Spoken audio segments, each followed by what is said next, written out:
आपकी आवाज में आज बात छत्तीसगढ़ के धान किसानों के लिए आई एक बड़ी खुशखबरी की। छत्तीसगढ़ के ऐसे धान किसान जो समितियों में अपना धान नहीं बेच पाए थे, उन किसानों को भी बघेल सरकार राजीव गांधी न्याय योजना के तहत बोनस देगी। ऐसे किसानों को 10,000 रुपए प्रति एकड़ की दर से भुगतान किया जाएगा। सरकार के इस फैसले को कांग्रेस किसानों के लिए बड़ी राहत बता रही है, तो वहीं बीजेपी ने इस ऐलान के बाद सरकार को घेरा है। बीजेपी का कहना है कि जनता को अब सरकार के किसी वादे पर भरोसा नहीं है। कई सवाल हैं जिनके जवाब जानने की कोशिश करेंगे। एक खास पैनल भी हमारे साथ जुड़ेगा, लेकिन आइए सबसे पहले एक रिपोर्ट देखते हैं।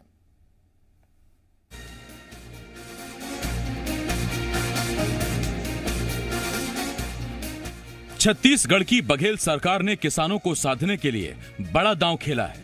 बघेल सरकार ने ऐलान किया है कि वो उन किसानों को भी राजीव गांधी न्याय योजना के तहत धान का बोनस देगी जिन्होंने समिति में धान नहीं बेचा है। सरकार के इस ऐलान के बाद से ऐसे धान किसानों के चेहरे खिल गए जो समिति को धान नहीं बेच पाए थे और उन्हें कम दाम में धान बेचनी पड़ी थी। सरकार ऐसे किसानों को प्रति एकड़ 10,000 रुपए की राशि देगी। जो धान बेचने गया या मक्का बेचने गया तो उनको तो मिलेगा ही उसका, और जो नहीं बेचने गया उनको भी 10,000 रुपए एकड़ के हिसाब से मिलेगा। एक तरफ जहां बघेल सरकार किसानों के लिए मास्टर प्लान लेकर आई है, तो वहीं बीजेपी ने सरकार की मंशा पर ही सवाल खड़े कर दिए। बीजेपी का कहना है कि अब जनता को सरकार के किसी भी वादे पर भरोसा नहीं है। सरकार जो है इसके पास में कुछ भी नहीं है, खाली ये थोथे वादे करने वाली सरकार है कि जो बोलते हैं ना कि ये बचती ज्यादा है और करती कम है। तो इस सरकार का किसी भी वादे पर अब जनता विश्वास नहीं करने वाली है। शराबबंदी का वादा हो, चाहे रेत की कालाबाजारी का मामला हो। सरकार के फैसले से जहां किसानों के चेहरे खिले हुए हैं, तो दूसरी तरफ विपक्ष सरकार के ऐलान पर हमलावर है। सवाल यह है, क्या वाकई जनता को सरकार के वादे पर भरोसा नहीं है, या फिर खुद अपने कार्यकाल में किसानों को धान का पूरा बोनस ना दे पाने वाली बीजेपी को सरकार का नया दांव रास नहीं आ रहा है। सत्यप्रकाश, जी मीडिया, रायपुर। तो ये हमने आपको एक रिपोर्ट दिखाई और इस रिपोर्ट में हमने आपको बताया कि धान किसानों को एक बहुत बड़ी राहत मिलने वाली है। दो खास मेहमान हमारे साथ जुड़ रहे हैं। हमारे साथ नवीन मार्कंडेय जी, पूर्व विधायक हैं बीजेपी की तरफ से, और इसके साथ साथ कांग्रेस की तरफ से छत्तीसगढ़ कांग्रेस के प्रभारी महामंत्री चंद्रशेखर शुक्ला जी हमारे साथ जुड़ रहे हैं।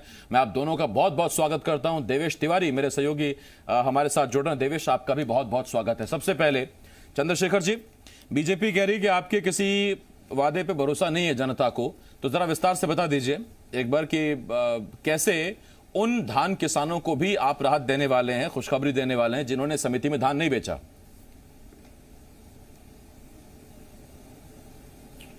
देखिए अरे जी, बहुत छोटी सी और बहुत सीधी सी बात है। प्रतिवर्ष लगभग 85 लाख मैट्रिक टन, बल्कि ये कहूं कि रमन सरकार में तो 60 से 65 लाख मैट्रिक टन हुआ करते थे। ये भूपेश बघेल जी की देन है जो 2500 रुपए की जो समर्थन मूल्य घोषित किया, जिसकी वजह से 85 लाख मैट्रिक टन धान की खरीदी होनी चालू हुई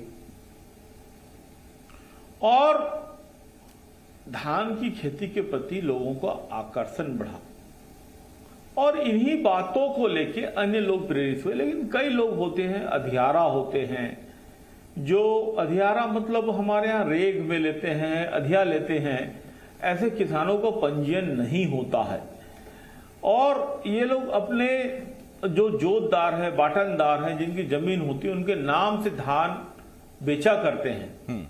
ऐसे लोगों को प्रत्यक्ष लाभ लेने के लिए पहले भी हम कहा करते थे कि प्रदेश में 34 लाख पंजीकृत किसान हैं, जिसमें 18 लाख का तो पंजीयन होता है, अन्य का पंजीयन नहीं हो पाता है। ये जब हमारी कांग्रेस की सरकार नहीं थी और जब हम आरोप प्रत्यारोप लगाया करते थे, तब भी हम ये बातें कहा करते थे। आज भूपेश बघेल जी इस बात को समझते हैं कि जो छोटे किसान हैं, जिनके पास भूमि नहीं है, जो भूमिहीन है, जो किसानी नहीं कर पाते हैं, ऐसे लोग भी किसानी करते हैं और यही सबसे बड़ा सत्य है।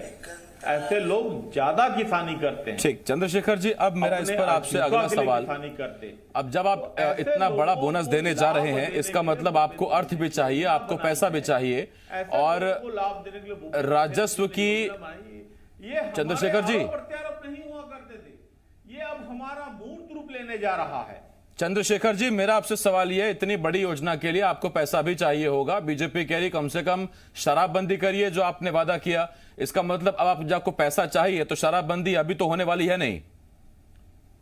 आरिफ जी दोनों अलग अलग विषय, शराबबंदी अलग विषय है, किसानों को गांव तक, जनता तक पैसा पहुंचाना अलग विषय है।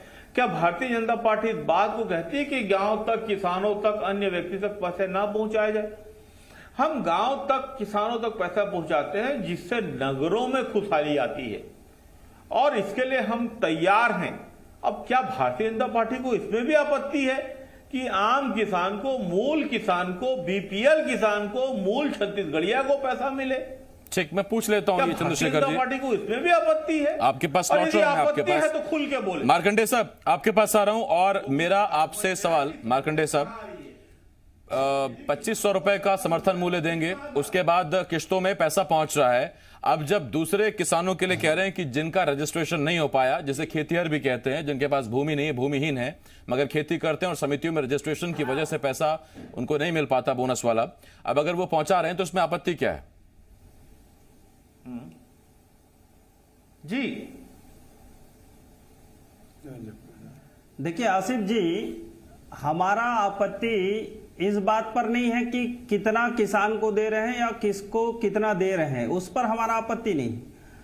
हमारा आपत्ति इस बात पर है कि कांग्रेस की सरकार जिस समय नहीं बनी थी और उस समय कहे कि किसानों का कर्जा माफ होगा, लेकिन जब सरकार बनी कांग्रेस की तो कांग्रेस ने कहा, सरकार ने क्या कहा कि सीमित किसान, लघु किसानों का कर्जा माफ होगा, फिर कहे कि जो धान का रकबा जिसने किया है उत्पादन, उसी बस का कर्जा माफ होगा। तो ये बातें हैं। दूसरी चीजें मैं कह रहा हूं कि इन्होंने 2500 रुपये देने की बात कहे, 2500 रुपये में धान खरीदे नहीं, और जब अंतर की राशि देने की बातें आई तो ये किस्तों में दे रहे हैं, वो भी किस्तों में राज्य सरकार के सोर्सेस से नहीं दे रहे हैं।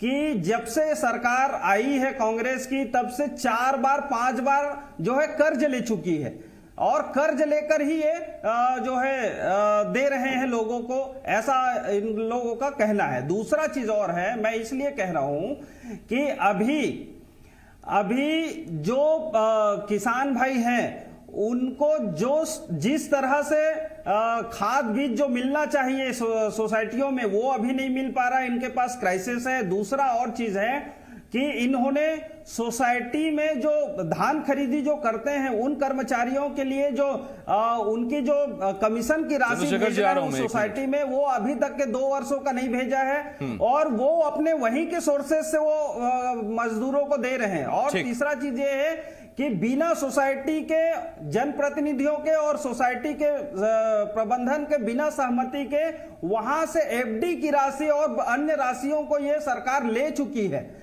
और आज जो है सोसाइटी दिवालियेपन की स्थिति में आ गई है। अब रही बात है कि आने वाले समय में अभी राजस्व प्राप्ति पर सवाल उठाए हैं। मैं लौट रहा हूं आपके पास, नवीन जी। व्यवस्था के अंतर्गत सोसाइटी धान खरीद, ठीक, नवीन जी आ रहा हूं मैं आपके पास। नवीन जी 1 मिनट, व्यवस्था बनाएंगे। हमारा आपत्ति और अविश्वास इसी नहीं, मैं समझ गया नवीन जी, आपके पास आ रहा हूं 1 मिनट। देवेश आपके पास आ रहा हूं, चंद्रशेखर जिसके बाद मैं आपके पास आता हूं। सर 1 मिनट रुकिए चंद्रशेखर जी, आप देवेश आपके पास आ रहा हूं, और मेरा आपसे सीधा सवाल, एक तरफ 2500 रुपए समर्थन मूल्य की 2500 रुपए पर धान की खरीदी प्रति क्विंटल, उसमें किश्तों में पैसा पहुंच रहा है। दूसरा, गोधन के लिए एक बहुत बड़ी आर्थिक राशि खर्च होगी, बहुत बड़ा एक बजट खर्च होगा। तीसरा, अब एक नई आप ये योजना लाने वाले हैं जिसमें जिन्होंने रजिस्ट्रेशन नहीं कराया समितियों में या समितियों से अलग उन्होंने धान बेचा, उनको भी आप बोनस देने वाले हैं, इसके लिए भी पैसा चाहिए। और विपक्ष बड़ी मजबूती से मांग कर रहा है, जनता की भी नजर है कि आप कब शराबबंदी करेंगे। भले ही चंद्रशेखर जी से अलग अलग करें, लेकिन दोनों चीजें पैसे के आधार पर एक दूसरे से जुड़ी हुई हैं। देखिए आसिफ, अगर शराबबंदी की बात अभी करेंगे और शराबबंदी यदि हो जाती है तो आप ये मान के चलिए कि और कर्ज लेना पड़ेगा, क्योंकि किसानों को पैसे देने हैं और सरकार की आय का एक बड़ा सोर्स जो है वो शराब से के जरिए ही आता है। यही वजह है कि समिति के माध्यम से शराबबंदी को चुनाव के आचार संहिता के पहले तक ले जाया जाएगा और शायद उस समय कांग्रेस शराबबंदी कर दे, तब तक समिति की रिपोर्ट नहीं आएगी। जिस दिन करना होगा उसके एक दिन पहले समिति की रिपोर्ट आ भी जाएगी। दूसरा सवाल यह है कि छत्तीसगढ़ में जो 25 रुपए देने का मसला है उसमें पहले आधार बनाया गया था धान को। वजह थी कि उस समय केंद्र की मोदी सरकार ने राज्य सरकार को अनुमति दी थी 2 सालों के लिए कि आप बोनस दे सकते हैं। यह अनुमति अभी की सरकार को नहीं मिली थी, यह अनुमति पहले की सरकार को मिली थी और उसी के आधार पर राज्य सरकार ने 1 साल का जो समर्थन मूल्य है वो 2500 एक बार में किसानों को दिया था। उसके बाद जैसे ही केंद्र सरकार ने फिर से अपने क्लॉज में जो नियम शिथिल किया था उसे रोक लिया, उसके बाद राज्य में किसानों को पाबंदी हो गई एक साथ में 25 रुपए देने के लिए। इसलिए सरकार राजीव गांधी किसान न्याय योजना लाई। लेकिन यदि सरकार धान के आधार पर उस पैसे को देती है तो केंद्र के उस नियम का वायलेशन होगा जिसमें यह कहा गया है कि यदि आप किसानों को अतिरिक्त राशि देंगे वैसी स्थिति में आपके प्रदेश का चावल सेंट्रल पूल में नहीं लिया जाएगा।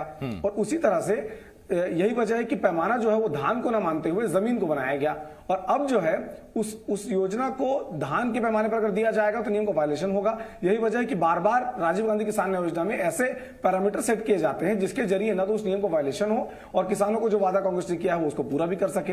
हालांकि अब तक एक किस्त आई है, 20 अगस्त को दूसरी किस्त आने की बात कही जा रही है। सरकार कर्ज लेकर कर रही, कहां से करे? किसानों के खाते में पैसे आने चाहिए और किसानों को उसका लाभ मिलना चाहिए। वो दिगर बात है कि कर्ज का जो आर्थिक बोझ अगर हम पूरे प्रदेश के लोगों पर गिनेंगे तो उसका एक हिस्सा, बहुत बड़ा हिस्सा जो है वो किसान भी होंगे। तो ये कह सकते हैं कि किसानों के आने वाली पीढ़ियों के कर्ज के आधार पर इस समय सरकार पटा रही है। वो देखना होगा कि जितना कर्ज लिया जा रहा है क्या उसके अनुपात में पैसे पटाए जाते हैं, क्या उसके अनुपात में ब्याज की व्यवस्था, ब्याज का प्रबंधन सरकार कर पा रही है। इन तमाम बातों का ध्यान रखना पड़ेगा। लेकिन ये अच्छी बात है कि वो रेगा वाले किसान, ठेका वाले किसान, वो तमाम किसान जो कि सोसाइटी में धान बेचे या कहीं और पर धान बेचे, उन तमाम लोगों को प्रति एकड़ 10,000 रुपए का लाभ मिलेगा। ठीक, चंद्रशेखर जी, तो फिर रेवेन्यू मैनेजमेंट कैसे करेंगे सर? आपने हाल ही में इतने बड़े अभी फैसले किए जिसमें एक गोधन है, एक बोनस है और अब आप जो किसान हैं भूमिहीन उनके लिए भी इतनी बड़ी आप योजना लेकर आ रहे हैं, इसमें भी पैसा खर्च होगा और एक तरफ ये भी खबरें हैं कि रेवेन्यू कम पड़ रहा है। जाहिर बात है कोरोना काल है।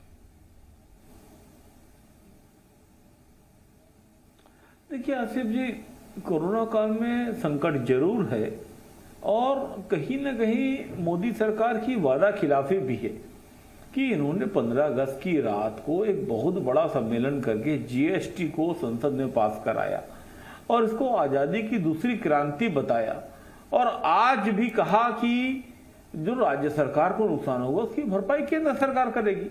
लेकिन आज भी अन्य राज्यों की तो मैं नहीं जानता, छत्तीसगढ़ सरकार के 3,000 करोड़ की भरपाई ये नहीं कर पा रहे। ये इशू नहीं है, किसानों को पैसा देने के लिए हम प्रतिबद्ध हैं और हम देंगे।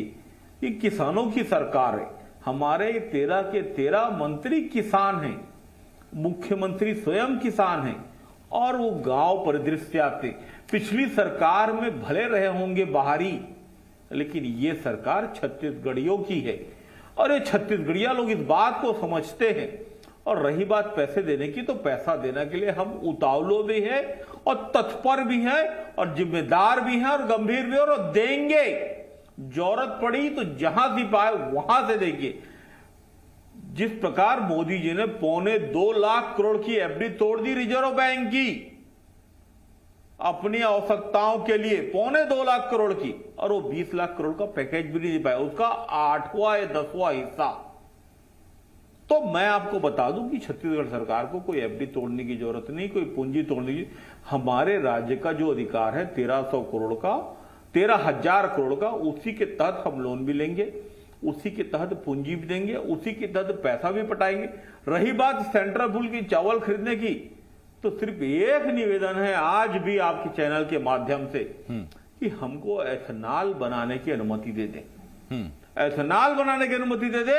हम ना सिर्फ एथेनॉल बनाएंगे, कोई चावल भी नहीं बेचेंगे, उल्टा राजस्व देंगे, आपको कमा के देंगे।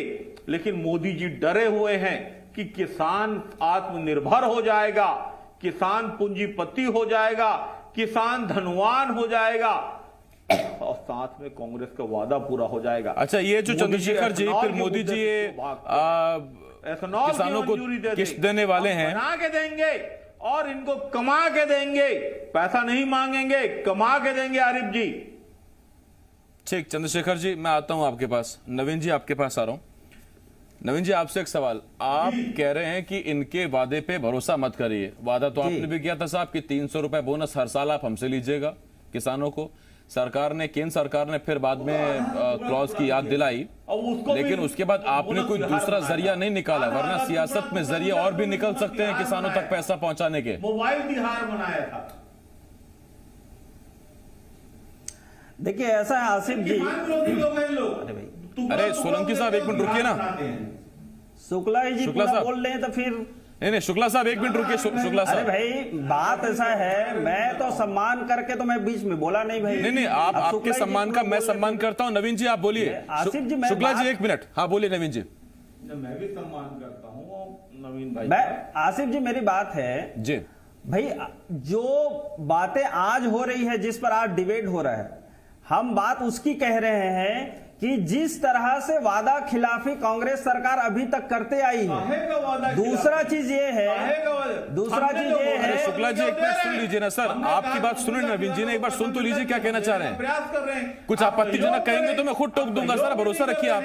आपत्ति कर रहे हैं। अरे शुक्ला जी एक मिनट रुकिए ना सर, आप एक मिनट शुक्ला जी एक मिनट। दुश्मनी है। अरे सर लोग, अब आप सरकार में हैं, विपक्ष को थोड़ा बोलने देंगे तो चलेगा ना सर। शुक्ला जी एक मिनट। नवीन जी ना देखिए, किसानों को पैसा मिलेगा और इनको तकलीफ होगी तो मैं पक्ष विपक्ष की बात नहीं करूंगा। शुक्ला जी अब आप चुप हो जाएं थोड़ी देर, तो नवीन जी को बोलूं बोलने के लिए। बोलिए नवीन। हाँ ठीक, नवीन जी बोलिए आप। नहीं अब तो शुक्ला जी ही बोल रहे पूरी बातें। तो सर आप दोनों तय कर लो, पहले कौन बोलेगा। पूरी बात किसानों को मिलता रहा और आप तकलीफ होगी तो मैं बोलूंगा। नवीन जी आप बोलिए ना प्लीज सर, वक्त बीत रहा है, आप बोलिए। मैं वही तो कह रहा हूं, अब शुक्ला जी पूरे बातें बोल लेना। अरे नवीन भाई जी जब विपक्ष की आवाज दबाएंगे, बोलिए ना किसानों अपनी की बात। आवाज दबाएंगे, उनकी मांग दबाएंगे, तो फिर सरकार कैसे चलाएंगे। मैं तो ये कह रहा हूं आसिफ जी कि मैं शुक्ला जी का समर्थन करूंगा, लेकिन मैं ये कह रहा हूं कि ये भूपेश जी का जो न्याय योजना है वो अन्याय योजना है। मैं ये कह रहा हूं कि जो राहुल गांधी जी ने घोषणा किया था 72,000 जो है किसानों को और जन आम लोगों को और युवाओं को देने की, मैं उस 72,000 रुपए का जो है समर्थन करता हूं। वो 72,000 रुपए को न्याय योजना में जोड़े और उसके अनुसार से दे, जहां से प्रेरणा लेकर न्याय योजना चला रहे हैं। दूसरी बात यह है, मोदी जी को कहें 20,000 करोड़ रुपए का अभी तक है छत्तीसगढ़ को राशि उपलब्ध करा चुके हैं और ये अभी मीडिया में झूठ बोल रहे हैं। मैं ये कह रहा हूं एथेनॉल के लिए आदेश दे चुके हैं, निर्देश यहां आ गया है, इनके ही सरकार ने स्वीकार किया है और आज मीडिया में खुलेआम ये झूठ बोल रहे हैं। ये झूठ बोलने की कांग्रेस की आदत थी। ये आपने बड़ी अहम बात कही नवीन जी। एक मिनट देवेश, इस संबंध में कोई निर्देश छत्तीसगढ़ को आया है क्या? छत्तीसगढ़ बायोडीजल बना सकता है? आत्महत्या करता है। नवीन जी एक मिनट, नवीन जी एक मिनट। खेल देख रहे हैं और युवाओं को बेरोजगारी। अरे नवीन जी एक मिनट, नवीन जी, अरे नवीन जी डीजल में आग लग जाएगी, रुकिए तो साहब, डीजल तो बनने दो पहले एक बार। 72,000 अच्छा ठीक है शुक्ला जी, नवीन जी ऐसा है आप दोनों थोड़ा सा आपस में लगे रहिए, मेरे पास वक्त हो गया खत्म। बहुत शुक्रिया देवेश जी, नवीन जी, शुक्ला जी, बहुत शुक्रिया आपका। एक छोटे से ब्रेक के लिए मैं रुकना होगा, ब्रेक के बाद तमाम बड़ी खबरें बहुत जल्द लौट रहे हैं, आप बने रहिए हमारे साथ।